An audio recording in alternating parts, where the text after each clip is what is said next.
જેમ કે અમારા ગામ સરસાઈ તાવકે વાવાઝોડામાં જયારે લાઇટ કે કઈ વસ્તુ નહોતી ત્યારે કિરીટભાઈ પટેલ જુનાગઢની ધારાસભાની કોઈ લડવાની કોઈ બાબતથી મીટર હતી જ નહીં, ત્યારે 6 થી 7 જનરેટર લઈને પાણી ને ઇલેક્ટ્રિકની સુવિધા બધી કિરીટભાઈ પટેલે પૂરી કરી હતી. ઘણા આવા નાના મોટા કામ કિરીટભાઈ વિધાનસભા તો અત્યારે લડવા એવા પહેલેથી કરતા જ આવે છે.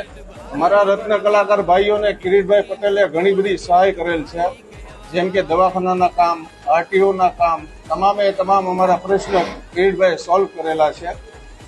હું એક રત્ન કલાકાર છું, પણ મને જ્યારે લાંબી બીમારી આવેલી કેન્સર જેવી, તો મેં આયુષ્માન કાર્ડ ઉપર ઓપરેશન કરાવેલ. 1 કરોડ રૂપિયાનો ખર્ચો નથી થયો.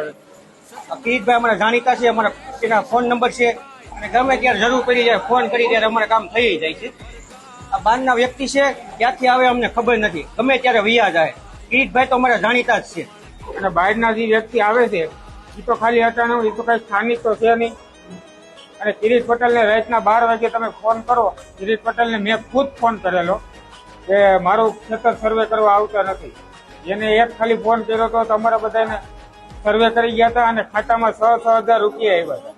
અને અત્યારે અમારી આંબાજેરમાં અત્યારે પાણી નર્મદાનું ચડ્યું છે અને ડેમ આખો ચેક ડેમ થઈ આખો ભરી દીધો. એ આ કિરીટ પટેલના કહેવાથી.